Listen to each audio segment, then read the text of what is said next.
Hey, what's up, Spartan Nation? Welcome to another episode of the Spartan Nation Podcast. Here with your host Matt Lonsberry and my co-host Aiden Mulcrone. Yeah, it's been a couple weeks since we've done one of these, so we figured we'd just hop on and update some things around Michigan State football and men's basketball. So, yeah, as always, if you guys have any questions, feel free to drop those in the comment section, and we'll answer as many of those as we can. Aiden, you actually went on vacation last week to California, so just tell, but like as we Yeah, kind of let people come in to live stream here, just kind of tell me what the trip was like and what you did over there in California. not much, honestly. Just kind of enjoy the beaches and the nice weather. Just walking around sunny Southern California. It was just yeah, nice vacation, much needed. Uh, very much, yeah, definitely a different pace than Michigan. For Um, sure. yeah, caught an Angels game. I saw a Trout and a Otani home run right before Nice. Trout got injured. Right. But yeah, just yeah, nice relaxing kind of getaway. Yep, definitely the time of year to do it too, because Right. before too long here we got Big Ten media days, and then football season will be kicking off. I know you coach football, and so you're getting ready for Yeah. your high school season as well, and so Right. yeah, that's going to be a good time. So yeah, your boys here, we got our vacationing in this summer. Aiden with Definitely. California, I went out to Colorado about a month or so ago, and now I think we're both chomping at the bit though to get football season going. And 100%. with that, we'll kind of get into our first topic of discussion, and that's just kind of to update our audience on where Michigan State's at in recruiting. They had a big win on the trail when four-star wide receiver Nick Marsh rejoined the class, recommitted after decommitting back in March. And Aiden, this was the one that I think you said that you felt like Marsh was like Michigan State's number one priority target for this cycle. So when he comes back into the fold, just talk about your reaction to that and what this does for Michigan State's class. Yeah, I mean, I think it's huge in every single way. Just getting that wide receiver, kind of that big time recruit, kind of the guy that headlines the class or is, near the top or at the top of that class. I think that's huge, especially after losing Jaden Reed and Keon Coleman to the NFL and the transfer portal. Just yeah, again, keeping those guys in state too, that's a big thing. I think he's listed around like 6'3", 200 or 210. He's a big body. Just really good ball skills when you watch his film. And Courtney Hawkins has done a really great job recruiting, and this is another guy that they needed to land. I mean, they competed with Penn State kind of all the way to the finish, and then he committed on July 7th to MSU after kind of flip flopping back and forth between being a Penn State lean and an MSU lean the last 2 months. So I think yeah, getting Marsh is probably the biggest thing for this class moving forward, and not only for those reasons, but also because this class was, coming into June, everyone was like, this class is still really small. Right. They felt, a lot of people felt like MSU was behind in recruiting compared to the rest of the schools, that not even just the schools they've been competing with towards the top of that list, but just in general. I mean, you know, even the lower tier schools in the Big Ten, like Rutgers and Indiana, had, five or six more guys heading into June committed. Right. So yeah, it's really just a big get all around. And I've said this before, if they really need to, they're continuing to stack these classes on top of each other, and that's how you really build a college program to become, you know, a contender year in, year out. And I said this multiple times, but to really stack this third, top 25 class, or kind of aim for that third top 25 class, they really needed him. And, yeah, come December, hopefully, pen meets paper and he's signed. Right. Right. And it does sound like, this was, he took the step back in March when he wanted to reopen his recruitment. He went through the paces. He visited Pittsburgh, he visited Penn State.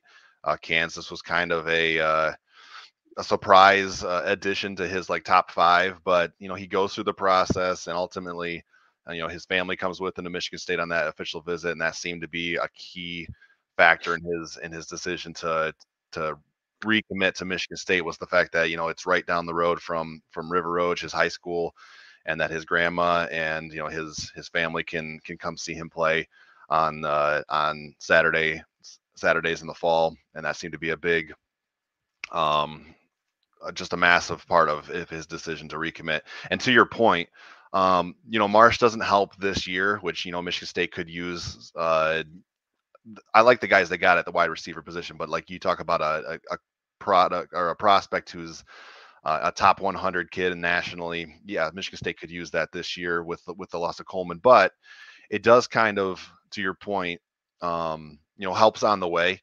Like further help is on the way, and we've talked a little bit about the younger guys that Michigan State's already got in the wide receiver room, and we like those guys. But it's a nice big key in-state win for Courtney Hawkins and Mel Tucker. And another point could be that Michigan State has gained some momentum this June and into July on the recruiting trail. They went from, I think, 3 committed prospects at the beginning of June to now they're up to 12.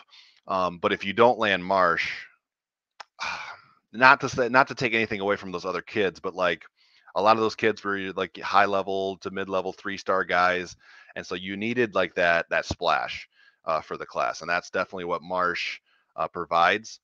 And so yeah, it's a huge win for Michigan State, especially beating. And I know divisions are going away pretty soon, but to beat a division rival in Penn State for a 4-star high level kid just kind of adds to the win for Michigan State. We might as well address this question from Drew right now, because we were going to get into this anyway. So Michigan State lands Marsh, and that was a huge win. But on the same day, Dylan Williams, a kid out of the West Coast, California, and the days leading up to July 7th, which was when Nick Marsh committed, it sounded like Michigan State was on the verge of landing another commitment from Dylan Williams, this 4-star linebacker out of California. Michigan State was in a battle with Oregon and some other West Coast schools for him, and kind of this is how do I want to phrase this because it's NIL related. It sounds like Oregon maybe upped their offer for Dylan Williams, and I don't like being one of those people who just like, oh, we didn't get this recruit, so it was NIL, it was somebody dropped a bag for him. I'm not usually that guy, and I think there's multiple factors in every recruitment, but when Oregon is involved with Nike and all of that, it does seem like they have some resources that other schools may not have.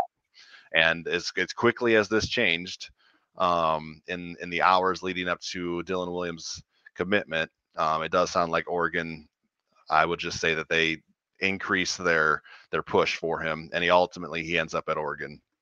A couple days later, Kamar Mathudi, hopefully I'm pronouncing that correctly, another 4-star linebacker from the West Coast. He also commits to Oregon. This is another guy that Michigan State was in on. Both Dylan Williams and Kamar Mathudi visited East Lansing this June for official visits, and so they missed on both of these guys. On top of that, Jeremiah Beasley from Belleville is another guy Michigan State had in on campus visiting this June. He commits to Michigan.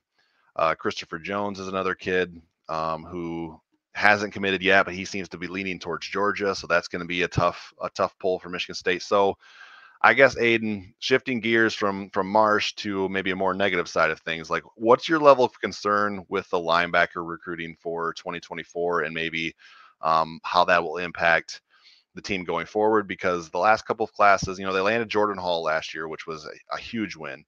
But they've only landed 1 or 2 linebackers in the last couple of classes. So what's your level of concern, I guess, for the linebacker position? Yeah, I mean, I wouldn't say it's too high yet. I mean, again, a lot of people did feel that Michigan State was behind in recruiting, but then you kind of got to think about it and you're like, okay, it's still July. There's still, Right. a gap, about like a 2-month gap until the season even starts. And then there's another 3-month gap until, early signing day. And then there's another 2 months until, the regular like ending of signing day. So, just kind of thinking about that, there's still plenty of time to fill out this class. And you saw MSU make a lot of late moves last year once Hmm. they lost some key recruits, and they replaced them pretty quickly before signing day. And that, I mean, yeah, again, there's still plenty of time. I would say I'm not super worried about linebackers. Obviously you have Jordan Hall. Um, some guys, Cal Halliday is still he's eligible to leave for the NFL, but he would still have another year if he wanted to use that. There's a couple other guys on this roster too. Yeah, we'll see what So that Darius Snow looks like this year. right. Right, Yeah. and so you have guys with some experience too. So, and I think people also don't always realize that MSU has changed their defense around to a 4-2. So, Right. really, that you only need, two guys for that position. Ideally you'd want, 4 or 5 that you can rotate, but Sure. really, two guys are really going to take majority of those reps. So there's that. There's also, transfer portal adding, I think, MSU added Aaron Alexander, who is, I think he'd be a redshirt freshman this year. So he's got at least 3 years of eligibility. So they did add some guys in the portal too. So just Right. with all that, I wouldn't say I'm concerned yet. I don't think there's really a high level of concern at linebacker. And by all accounts, Scotty Hazelton has done a pretty good job recruiting linebackers and finding guys, and developing those linebackers. So yeah, it's not a major concern for me right now compared to some of the other positions, um recruiting wise. So yeah. Okay. As far as possible other prospects, Drew's question here. Michigan State did offer Kamori Dixon, who is a kid out of Virginia. He's actually committed right now to Boston College as a safety. But he's 6'1". He weighs 200 pounds. That's on his recruiting profile here. And in Michigan State, when they offered him, they're offering him as a linebacker. And so, as far as like hybrid guys who can have speed and space and can cover, and also a big enough frame to plug up the run. 6'1", 200 pounds. Um, we'll see what happens with this recruitment, because obviously Michigan State's kind of throwing their hat into the ring there, and he's committed to Boston College. But you would hope that if they push enough in that recruitment, you should be able to convince a kid. I mean, I would say you should be able to convince a kid from Boston College to come play for a Big Ten program. No offense to Boston College, but Michigan State has had much more recent success over the last 5 to 10 years than Boston College. Like, I don't think Boston College has been relevant since Matt Ryan was taking snaps there. So we'll see if how much they push there, but that is a possible option, and we'll see. I'm sure some other offers will go out in the coming months as they continue to build up this 2024 class. But that's a name, Drew, that you can kind of look for. Kamori Dixon. We'll see what happens there. I have a couple people asking about David Stone, forgive me. Drew asked, and Cameron Wilson brings it up. I got to be honest here. When Brandon Jordan and Marco Coleman departed Michigan State, Marco Coleman was the defensive line coach, Brandon Jordan pass rush specialist, and they were kind of the driving force in the David Stone recruitment at the time, going back this winter and prior to this past winter. Um, I kind of figured, well, that's probably not. It's probably going to mean David Stone's not going to come once you lose, the two biggest recruiters in his recruitment. But I got to be honest, like I've been uh, pleasantly surprised with how well Michigan State has continued to recruit David Stone, and just based on his interactions on social media, and the way he's taking shots at Michigan fans on Instagram and stuff like that. It does sound like Michigan State is still right there in the running for David Stone. Now, I think I would still put Oklahoma as the team to beat. In his recruitment, he's an Oklahoma native. He's finishing up his high school ball at IMG Academy. Um, but it does seem like it's Michigan State and Oklahoma perhaps as the leading contenders, and I don't remember who else is involved. I think Miami might be a team who's pursuing him pretty fiercely. I think Texas A&M was in his recruitment there for a while, but I really do think it's those two schools, Michigan State and Oklahoma. What's your vibe, I guess, with this recruitment, Aiden?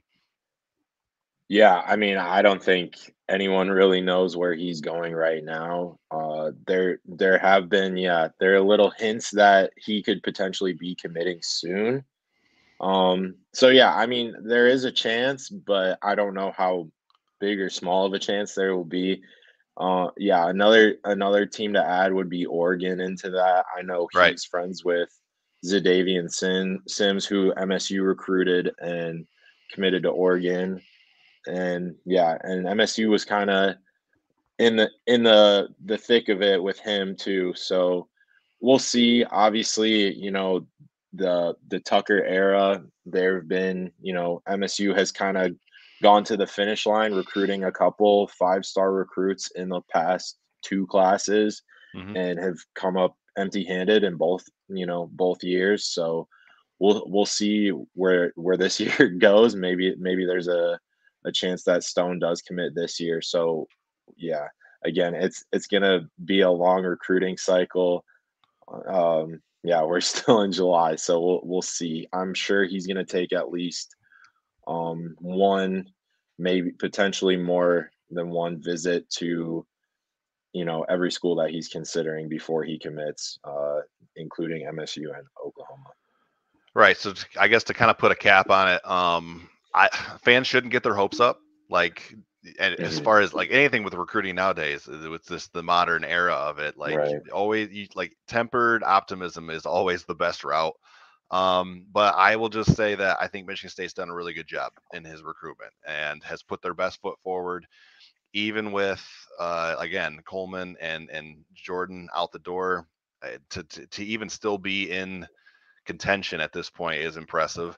That sounds like a moral victory because like there are no moral victories in recruiting. Like either you get the guy or you don't. And I understand that, but like it just kind of does show the recruiting chops of this staff that they are Mhm. still a factor in here.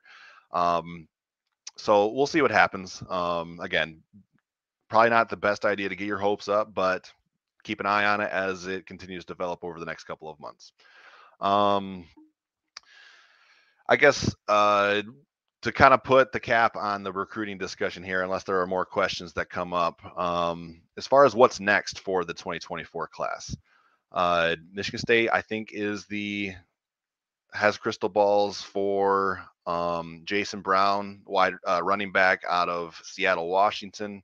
I don't know if they're like the leading candidate for his crystal ball predictions right now, but they're definitely um, involved in that recruitment and seem to be at the forefront. But at the same time, he didn't put like a specific timeline on his recruitment. He said he might commit in August. He kind of threw that out there when he in an interview that he did a month or so ago, maybe a couple weeks ago. So that's another four-star running back that potentially Michigan State can add to Anthony Carey, another four-star who they already added this cycle. And so that's one to watch. Um, there's a wide receiver, Javarius Green, who's going to commit, I think, on the 18th of this month, but he's trending towards North Carolina. So it would probably have to take a big turn of events for Michigan State to flip that around the last couple days here. But I think we're kind of entering a bit of a quieter period now. Like we're like the focus is starting to shift from summer recruiting to let's get ready for the season. And so any like final thoughts, I guess, Aiden, on this recruiting class and, potential targets or just where they're at heading into the season? Yeah, I mean, we're currently in a dead period that will be lifted, I think, in a week or 2 weeks from now. Right. And then they can go back into contact and having visits and everything again. Spartan But Con is coming up. Spartan Dog Con is coming right, up at the end of right. July.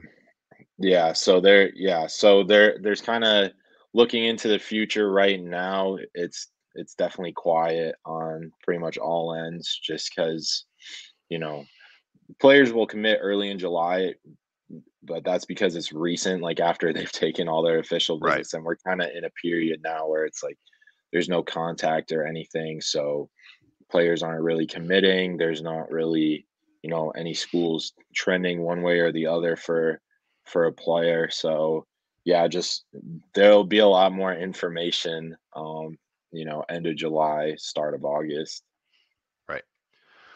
Okay, and with that, we'll shift gears, and Cameron Wilson's question is a perfect kind of turning point here because we're going to talk about upcoming Big Ten Media Days, which will take place on July 26th and 27th in Indianapolis.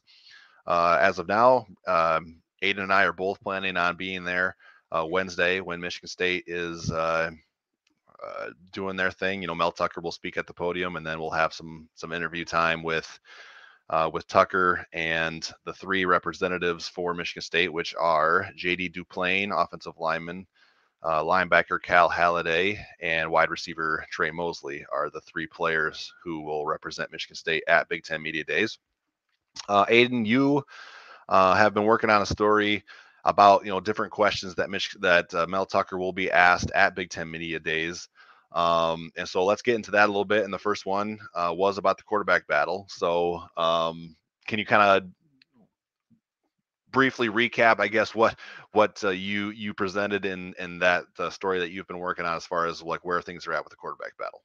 Yeah, definitely. So just kind of, I mean, it's more of a topic than a specific question because Sure. obviously, kind of all the whole coaching staff, Tucker, Jay Johnson, that whole offensive staff have kind of kept their cards, close. Not really, don't really say much to the media a lot. But yeah, that will definitely be a reoccurring question, and you know they didn't bring a quarterback to media day, so it's not like there's an obvious They're, answer yeah, they're there not or tipping their like hand.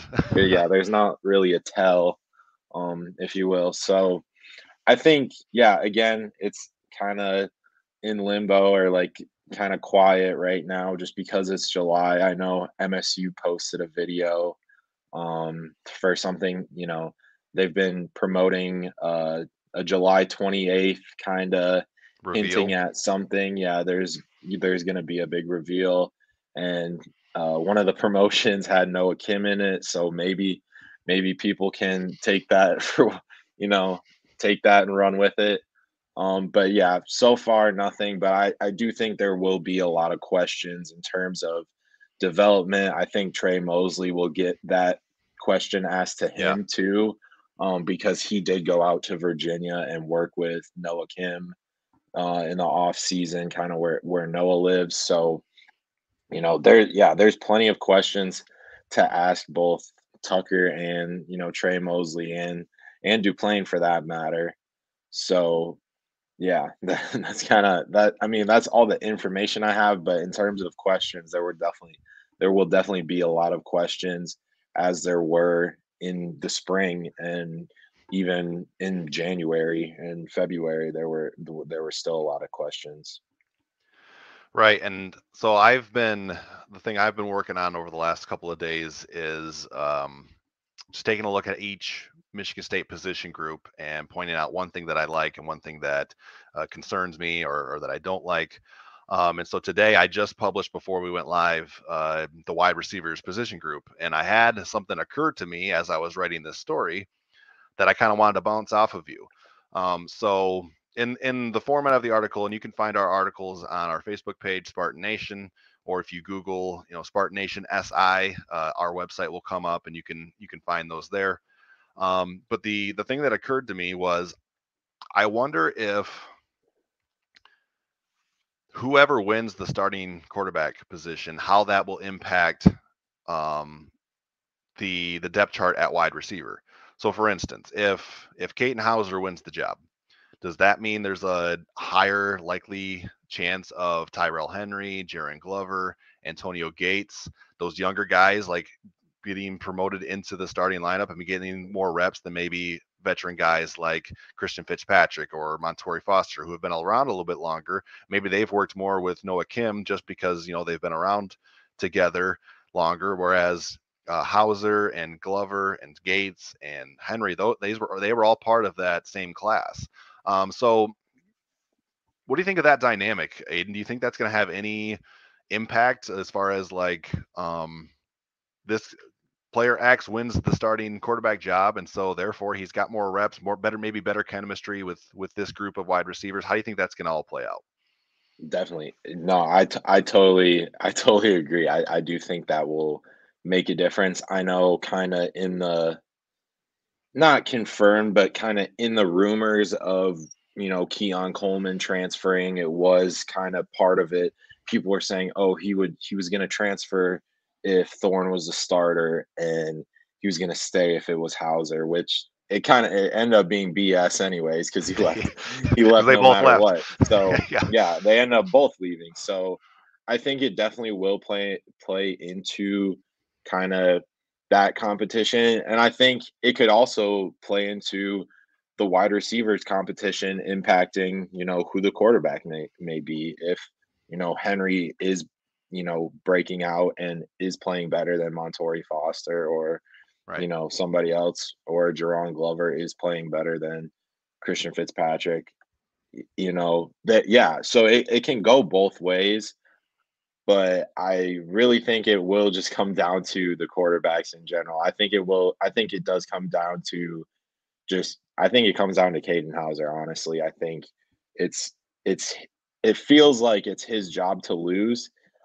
because Noah Kim didn't win last year, kind of didn't beat him out and or beat out Thorne, and then he didn't, take over once kind of the season felt like it was trending downwards and Thorne was injured and Kim still didn't beat him out or kind of really get a chance at all. So I think it really just comes down to it's Hauser's job to lose, and I think they wouldn't have kept it kept it lingering on and on if it wasn't his to lose. So yeah. Yeah, that's a fair assessment. I think when you look at last year, and it's become public knowledge just how much Peyton Thorne was dealing with from a health standpoint last year. He Hmm. told us himself after the spring game and was very open and honest about the different things that he was dealing with. And so um, that's not to say that Noah Kim hasn't improved from last year to this year, because he probably Yeah. has. But the Hmm. fact that the coaching staff didn't have enough faith maybe in him at the time, you could take that, like you said, take that and run with it. Again, we're not breaking any news here. We're not we're just like our perspective of things as far as the battle, because we got asked the question. I think in an ideal situation, Caden Hauser does seize the job because he's younger, he's got more tread on the tires, more years to play. He had the higher recruiting pedigree, all of those things. So I think in an ideal situation, he does take the job. But that's not to say that if it ends up being Noah Kim, we talked about it after the spring game. We thought that Noah Kim arguably made the most impressive throws of the Hmm. spring game. Now it was a controlled environment. You're not getting pass rush and all that things, but like as far as just some downfield shots that looked really good, Noah Kim definitely stood out in that area. So, and then Cameron brings up Sam Leavitt from Washington, another four-star Dude, kid. He joined Oregon. the team. Oregon. You're Yeah. right. He joined the team for summer conditioning, probably beginning of June or something like that when the underclassmen come in. So yeah, he's on campus. He's working with the team He's not a factor in the starting quarterback discussion. Drew asked about concern. Oh, that's the wrong one. Drew asked about concern that the loser transfers. That's always a concern in modern college football. I don't think because of how the battle has played out over through spring, and then Peyton Thorne leaves during the spring window. He was a grad transfer, so he could have left at any time, but still, last day of the spring window, he departs. I don't think if, let's say, Hauser is named the starter the week uh, of Central Michigan, or Kim, whoever is, I don't think the other guy is immediately going to enter the transfer portal. I don't think that's how this is going to play out. I think both guys will be on the roster this season. I'll just put it that way. But absolutely, like when the season comes to an end, the loser of the battle, assuming the starter starts for the whole year, he's likely to be out the door. I think that's much higher of a case in the case of Kim if Hauser wins, because you just got passed up by an underclassman. There's not much of an avenue for you to gain that position going forward, and so at that point, I think Kim looks for an opportunity somewhere. If Kim wins, that's not a guarantee that Hauser's in the portal, but all of a sudden, Kim has this year and at least one more year of eligibility as well. So, now Hauser's kind of checking his watch and how much eligibility he has, and he wants to prove himself. Like all these guys want to play in the NFL, so you got a winning starting job in college in order to get an opportunity at the next level. So, that scenario is a little bit more up in the air, I would say. If Kim wins, what does Hauser do? But this, I mean, overall, this is a good problem to have when you have two guys who are competing for the job. Yeah, you might lose one of them, but then if you do, you signed another 4-star kid in last year's class who I think was, as far as a high school prospect, was rated even higher than Hauser. So like Jay Johnson, like, for all the criticisms about the offense, which a lot of those are valid, he has done a good job of bringing in quarterbacks who can compete. Like Thorne wasn't his guy, but he made that work really well in 2021. He inherited Kim too, but all of a sudden he stacked together Caton Hauser, Sam Leavitt, Henry Hasselbeck, who was a lower rated guy, but still the son of a NFL Hall of Fame, or not Hall of Famer, but a Pro Bowl level quarterback, and Matt Hasselbeck. So you can see the recruiting that Jay Johnson has done at that position, and it's been good. I kind of rambled there for a bit, Aiden, but do you have any other thoughts as far as the quarterback? Yeah, I mean, the thing about Sam Leavitt is that when there was a lot more buzz when Hauser came on campus last year, just because he early enrolled in January, and it's hard for a freshman quarterback to compete if you're coming in the summer rather than Right. January. So the fact that Hauser was on campus in January gave him kind of a chance to compete, not for the starting job, but for the backup, at least for, Right. to be the backup. So I think that's why it's different. And that's why Leavitt's not really in the talks right now. I think depending on who wins, I think if Kim wins the job, I think there's definitely a high chance that Hauser leaves. I think if Hauser is the one that wins the job, I think there's a high chance that Leavitt is probably gonna leave. I think it really depends on who wins that job, and that will depend on who kind of wants to leave. I mean, I'm sure Kim wants to wants to win the job.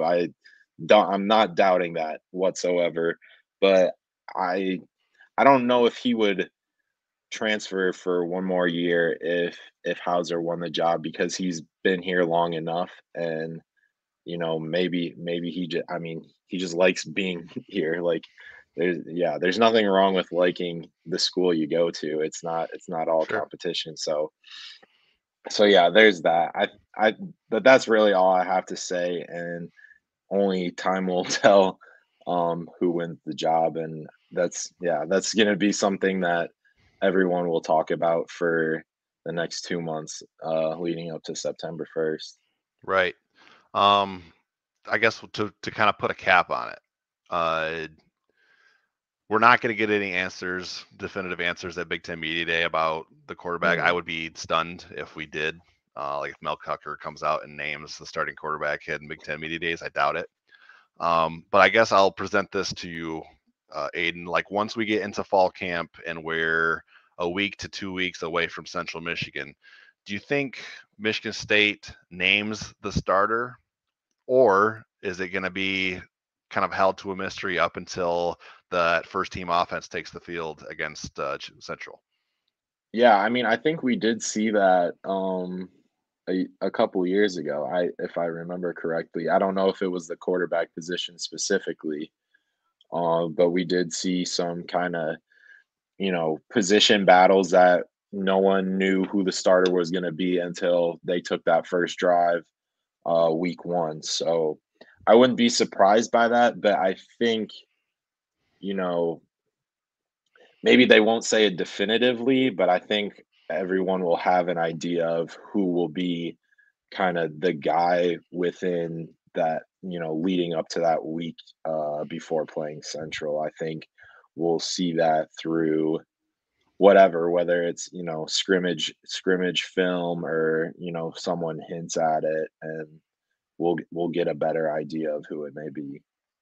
Right. It might be a little different if you were opening with like a Big Ten opponent, like they did a couple Right. years ago with Northwestern or something Hmm. like that. But the fact that it's Central, it might not be as big of a deal to come out and say, hey, you know, uh, Right. quarter QB1 is this, and he's our starter going forward. So we'll Hmm. see what happens with that.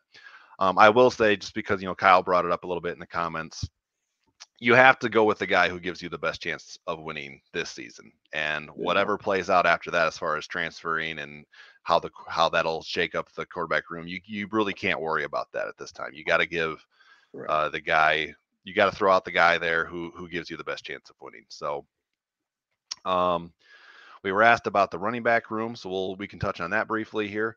Um, yeah, so it's kind of a very unique when I did the one thing you like, one thing you don't about the running backs, which was a couple days ago.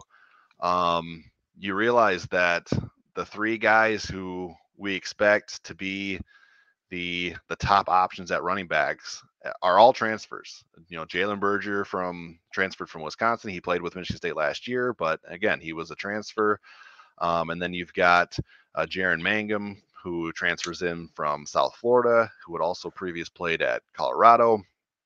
And then Nathan Carter from UConn, who got off to a good start last year to his season. Then he gets hurt against Michigan, and his season comes to an end early. But all of these guys are transfer guys. So I guess first off, Aiden, like, um, what do you expect out of the running back position this season?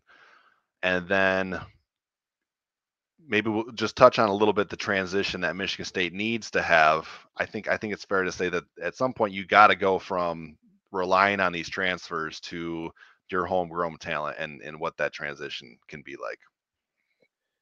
Yeah, and I think they don't intend on having a ton of transfers coming up. I know obviously the 2022 class, or sorry, the 23 recruiting class, they had Kedrick Reese-Cano committed all the way up until like the last, week before signing day, and then he signs with Ole Miss. So I think there was, there's not an intention to just get a ton of transfers and then, one of them turns out to be, they turn out to hit on one of those guys. So I think, yeah, with that, I think that does hint at kind of the 24 class as well, where you have Anthony Carey committed, but you still have, you know, recruiting momentum for Sean Brown. So Yeah. I think that does reflect how they want it to be, but just as it is right now, yeah, they have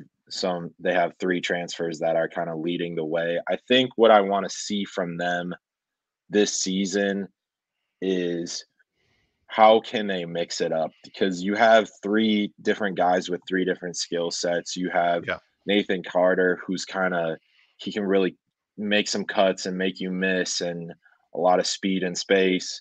And then you have Jaron Mangum, who is definitely like a downhill kind of power guy who will bully you at the goal line. And then you kind of have Jalen Berger, who's in a little bit in the middle and kind of looks for one cut and kind of makes like one guy miss. So yeah, you have three different skill sets with all three of those guys. So kind of what I want to see is just how they can mix that up to improve the run game, because that really hurt them last year, Yeah. not having a stable run game or establishing one guy, because Berger struggled and Jared Broussard struggled last year. So just kind of, yeah, the way they can mix it up and not rely on the best running back in the country to win them 11 games. I Yeah. think how are they going to do that? And that, again, we can relate everything back to quarterback play too. So that definitely made Thorne look a lot better when they had a good run game. And, how will that complement, Kim or Hauser? Because no matter who wins that job, it'll make their life easier.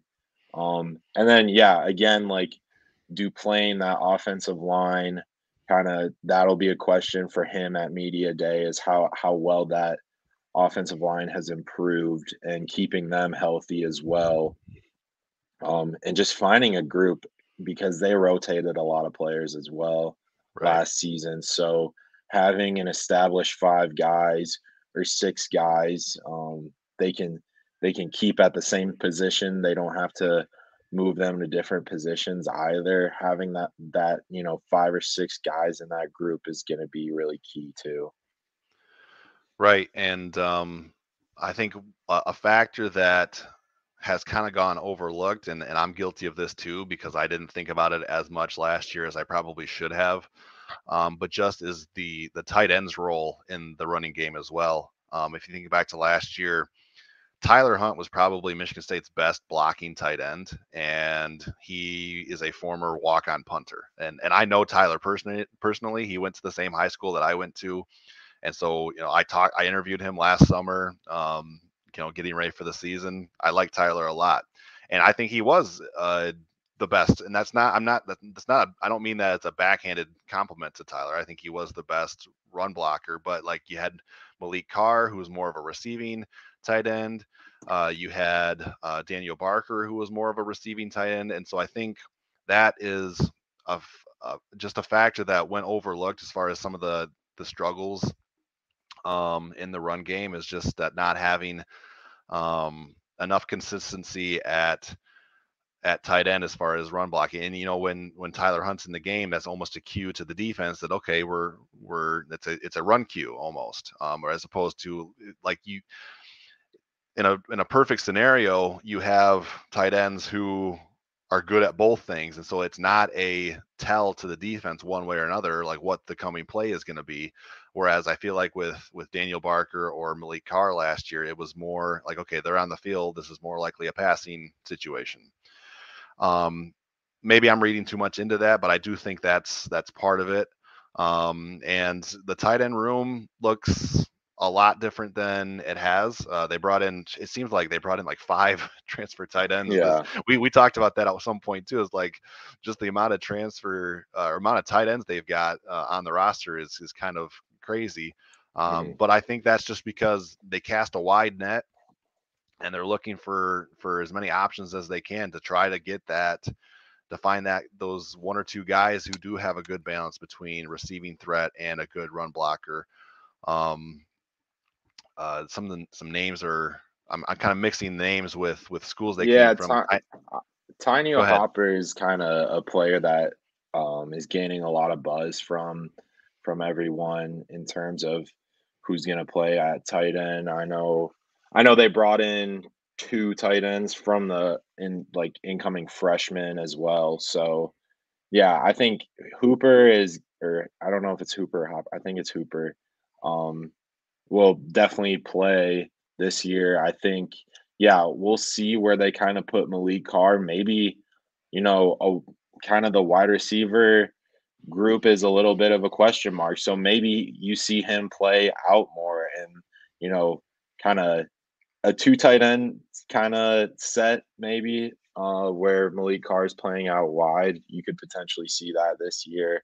I think Jay Johnson really wants to utilize a tight end more than he has in the past 2 years. And Hmm. it's because he doesn't feel comfortable with kind of the guys they had. And, maybe one of the 7 or 8 guys that they do have now will be someone that he trusts and can use a lot more.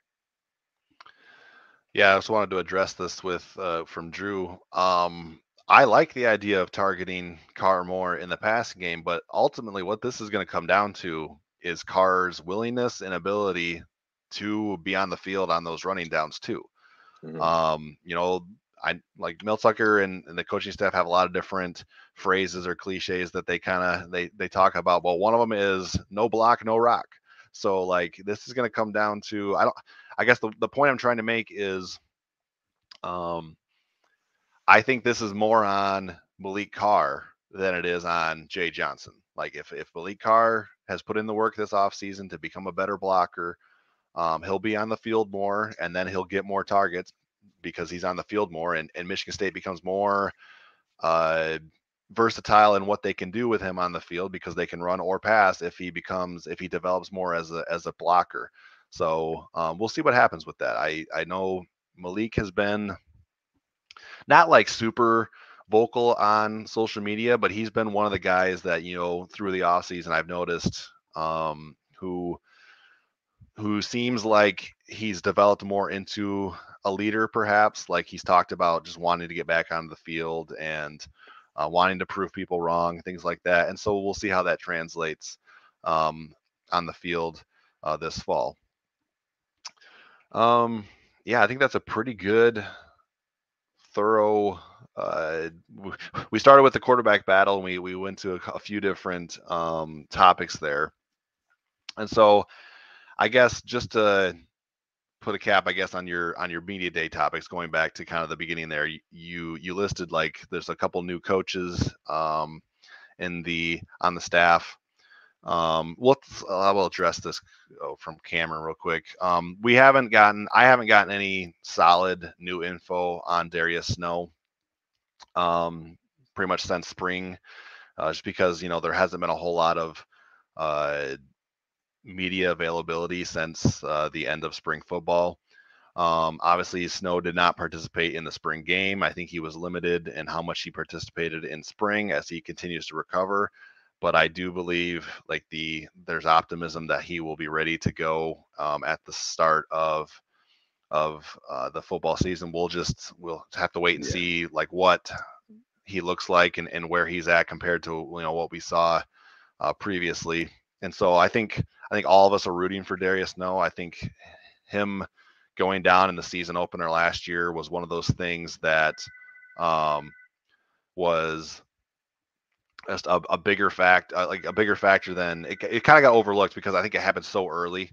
But they moved him to linebacker specifically to help out um, with pass coverage, and then all of a sudden he's just not available for the whole season. So um, yeah, we'll see what he looks like coming into uh, the 23 season. As far as his actual injury, I don't know like specifically. It was a knee It was a injury that knee I and it think. was a nasty one. Yeah. It was on Yeah. a kick coverage, kick return coverage, and I can't remember the guy who ran into him kind of on his blind side and right into the knee. But yeah, it was a pretty um, I don't want to speak out of turn, but like there was definitely some structural damage that required surgery.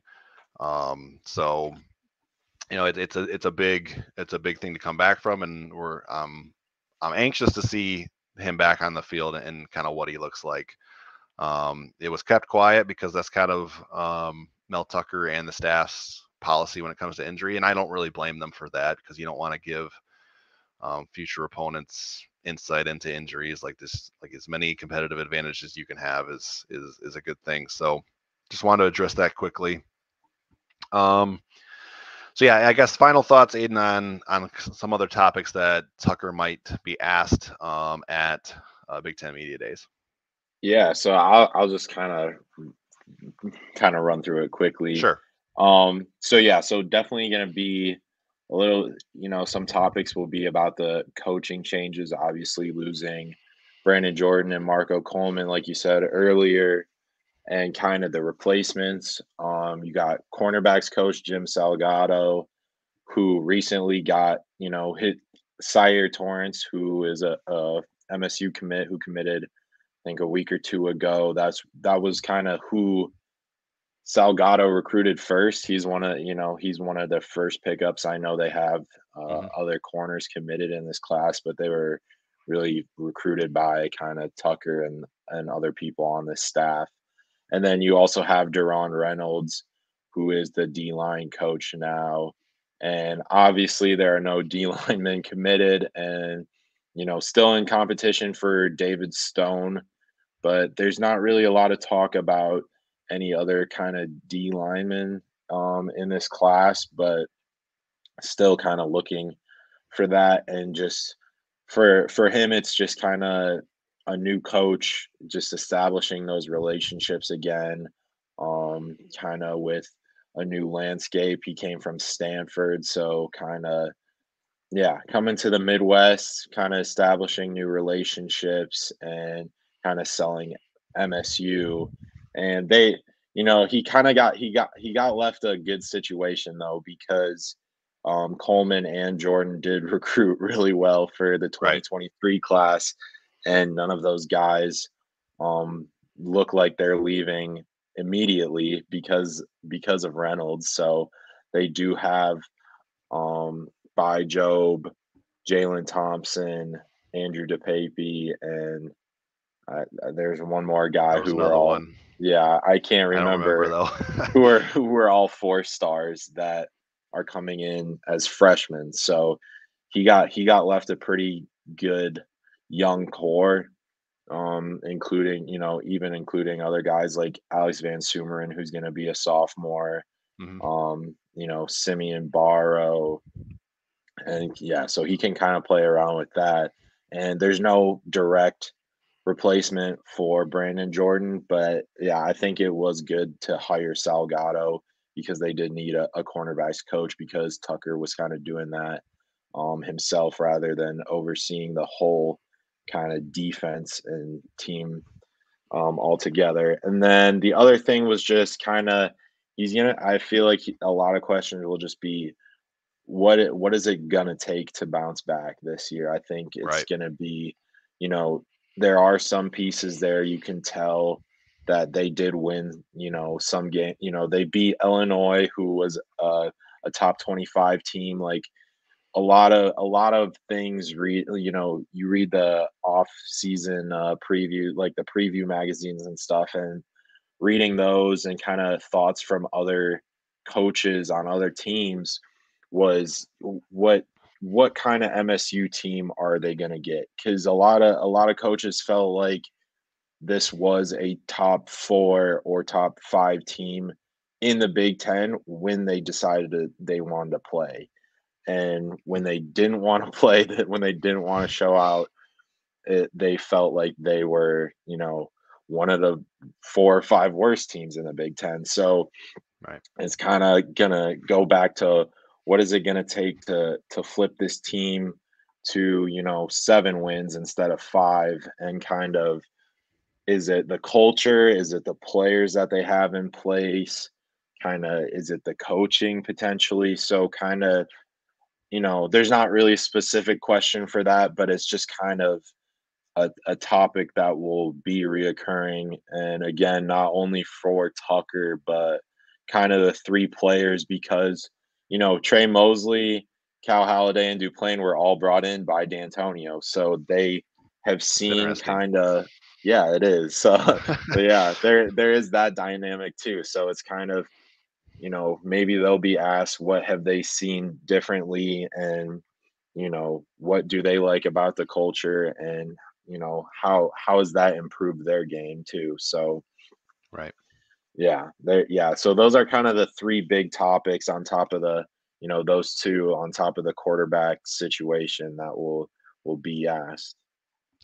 Right. And the thing that's kind of stuck with me as I look ahead to the season, Michigan State went 5-7 last year, and I believe 6 of those 7 losses were by double digits. And so like you got beat pretty convincingly in most of those games, or most of those games that you lost. The schedule, we've talked about this, but the schedule this year is so tough. And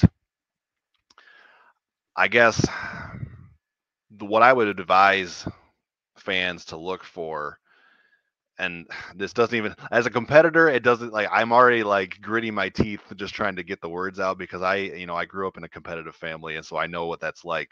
But like, I feel like this team has a chance to be much better than last year's team, but it might not be reflected in the record just because of how difficult the schedule is.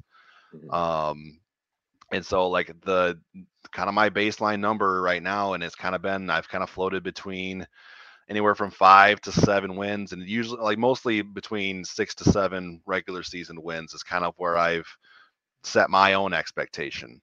Um, but I'm curious to see, like, what do the losses look like?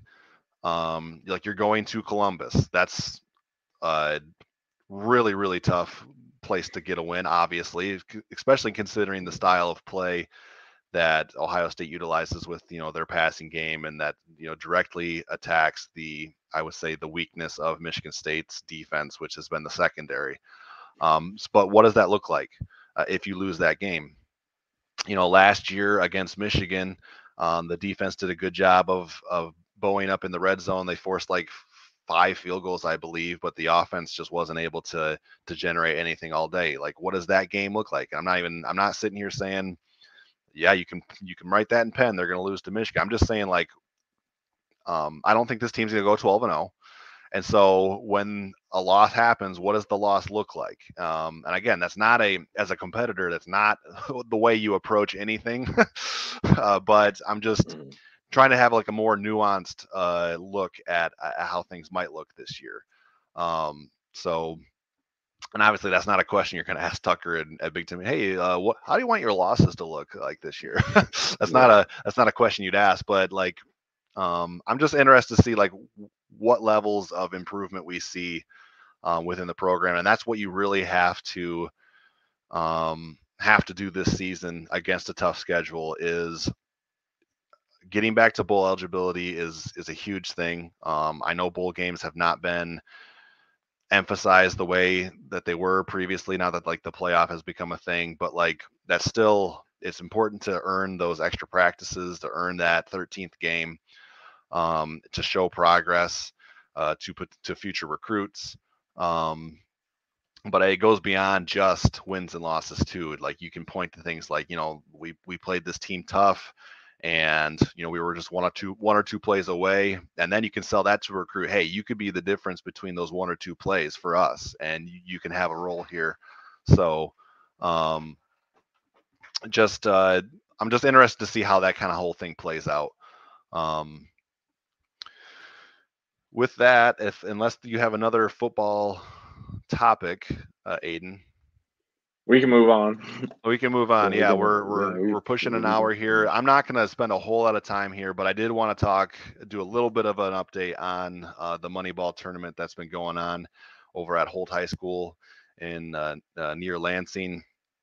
For those of you who didn't see, it was a couple. I think it was on Tuesday. Uh, that Jackson Kohler scored 53 points in the Moneyball tournament. Now, again, we've discussed this before. Moneyball is kind of a mix between regular pickup basketball and an NBA All-Star game, where there's not a ton of defense played, but like, it kind of goes back and forth. Like, there are certain times where, for instance, like his last bucket that he got, I saw like a highlight play of that, and he was like double or triple teamed. So like he still scored over the guy, or over the couple of guys. So like, just kind of cool to see Jackson Kohler have a big moment there.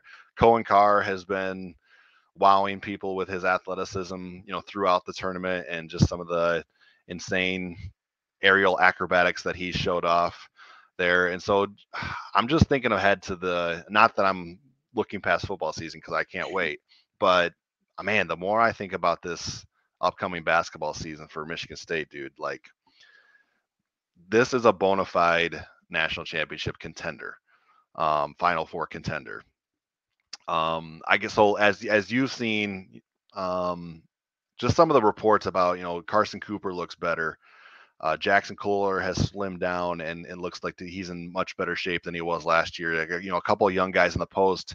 Michigan State struggled against some of the better big men in the Big Ten last year, and all of a sudden you've got these two sophomores who look like they've taken a step.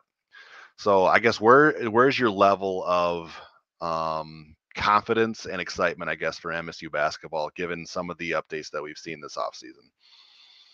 Yeah, I think I don't know. I don't know in terms of level of excitement changing because I did feel pretty confident at the end of last season that Michigan State was going to have a really good team this upcoming season, just with the recruiting class and kind of Tyson Walker staying, and how they had one of the best games in the tournament for any team, and it ended up in a loss, but it was still very exciting and kind of showed that MSU is still in a good position. So yeah, I know everyone's looking for Izzo's second national championship. And this team definitely has the potential in, July and leading up to the season, but who are they going to get the most out of in terms of that freshman class? I know everyone is really looking at Cohen Carr right now as just like a future NBA player, Sure. which definitely you can see it. But we're kind of looking at his role, what that could be. Jackson Kohler looks like he transformed his body. Carson Cooper, how has he come along? I know no one really knew who he was going into last season, Right. and now he's looking like a guy that's going to contribute, you know, 20 minutes a game. So Right. we'll see. We'll see where he is, and just that backcourt, getting Akins, Walker, Hogard back, adding Holloman and Fears. It does feel like this should be a national championship or bust, but you can't put that on them. But it does feel like this team is bound to make a deep run in the tournament and be a top 5 team for the whole season. Yeah, no, I agree with you. Like, we had a show, it's probably been a month or so ago, that we talked about the whole national championship or bust thing. And I can't put that on any team. I just can't, No, especially in basketball when it's just so, like, it's so hard to predict the right. national champion in basketball. But this does feel like anything less than a Final Four appearance would be, I think, a major disappointment. I think that's fair to say. But yeah, like, I think one of the biggest, or perhaps the biggest issue last year and for the last couple of years has just been the depth, or the lack of depth. And then you look at this year's roster, and you've got a rotation in at center of Cooper, Kohler, and Madi Sissoko, who was your primary starter last year. Like you've got depth there. Like those guys can play physical in the post, and be tough in the post because you've got options if somebody gets in foul trouble. Um, as far like you bring back Tyson Walker and Jaden Akins on the wing. You've got AJ Hogard running the point, and a 5-star in Jeremy Fears right behind him. Trey Holloman got his feet wet last year, so he's got some experience. Um, the the 3-4 spots are the I guess the question marks, like who's going to fill those roles, because you lose Joey Hauser's shooting, and man, 46% from 3-point is just insane for a big guy. Right. And so just another tip of the cap to Joey Hauser's kind of turnaround season last year. Happy for him, but like now you've got to replace just his floor spacing ability. The thing that, like, just as far as like a highlight reel thing, like, can you imagine when we get Jaden Akins and Cohen Carr on a fast break together? Oh my gosh. Just like, Yeah. who's gonna lob it and who's gonna finish it? Because like Right. both of those guys, the athleticism is insane. Mm-hmm. So there's gonna be some blow the roof off the Breslin Center moments, I think, throughout the Definitely. year. Yeah. So it's going to be fun to watch. Vanessa's question about fears. To be honest, I wanted to get over to Moneyball a couple of times these last couple of weeks, but it didn't really work out in my schedule. And I tried to reach out for some credentials, but the link that I had, it didn't work. So I haven't been over there and seen Moneyball firsthand. I've mostly just been following stuff on social media, so I don't have any real answers as far as Jeremy Fears. There's been some good reports about just him being ahead of his years, as an incoming freshman. I am interested to see how the dynamic goes with Hogard and Holloman and Fears. My assumption is that Fears' talent is gonna maybe put him above the depth chart for Holloman, but that's totally my gut feeling. It's not based in anything I've heard. It's just that Fears brings that pedigree with him to East Lansing. Yeah, as far as Booker is a guy who obviously all the talent in the world, because he's a top 10 to 15 national recruit.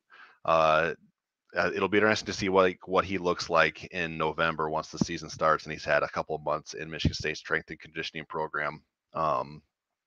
But yeah, another guy on the break who you can lob it to, and there could be a sick finish.